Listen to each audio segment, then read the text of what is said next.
ہر قوم کوئی نہ کوئی تہوار مناتی ہے چونکہ معاشرہ انفرادی سطح پر بھی راضی رہنا چاہتا ہے اور اجتماعی ماحول بھی فراہم کرنا چاہتا ہے۔ قومیں بڑے بڑے تہوار مناتی ہیں، میلوں کا بندوبست کرتی ہیں، دن منائے جاتے ہیں۔ اسلام کے اندر بھی دن منائے جاتے ہیں اور بڑی قریب ایک دن آنے والا ہے جسے عید الفطر کہا جاتا ہے۔ لیکن اسلام کے تہوار باقی قوموں کو یہ بتاتے ہیں کہ تہوار منائے کس طرح جاتے ہیں۔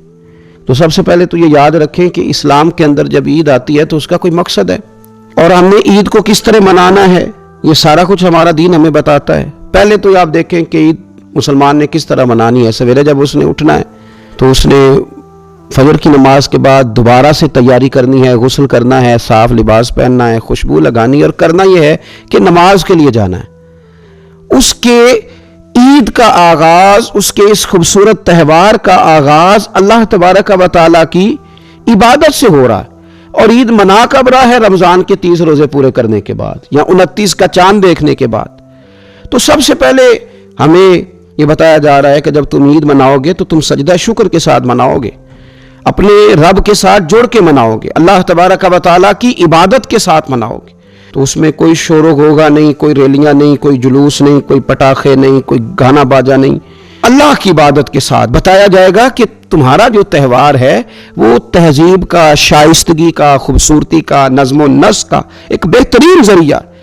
تم بڑے راضی جب ہوگے تو پھر بھی تم اپنا ساری جھکاؤ گے رب کی بارگاہ میں، پھر بھی تم یہی کہو گے سبحان ربی العظیم، پھر بھی تم یہی کہو گے سبحان ربی الاعلی، پھر بھی تم اس کی بارگاہ میں جبین نیاز جھکاؤ گے۔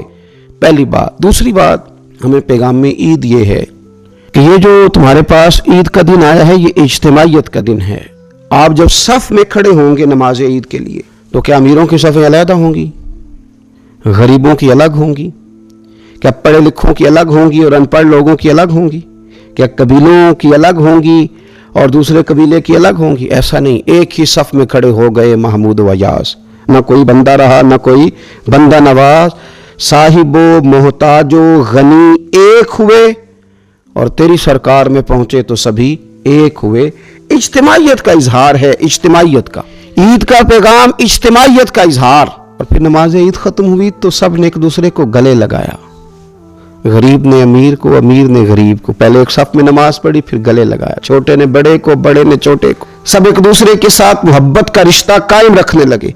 تو عید نے دوسرا پیغام اجتماعیت کا دیا کہ تم اللہ تبارک و تعالیٰ کی توحید کے نام پر، تم رسول پاک صلی اللہ تعالی علیہ وسلم کی غلامی کے نام پر ایک ہو۔ ایک ہزاروں قومیں وجود میں آئیں دہر میں خشک و تر کے رشتے سے، اور ہم نے بنیاد دوستی رکھی یاد خیر البشر کے رشتے سے۔ اور اقبال کہنے لگے اپنی ملت پر قیاس اقوام مغرب سے نہ کر، خاص ہے ترکیب میں قوم رسول ہاشمی۔ یہ جو نماز پڑھ رہے ہیں اور بعد میں گلے مل رہے ہیں، ان کا ایک ہی تعارف ہے کہ یہ رسول ہاشمی کی قوم ہے۔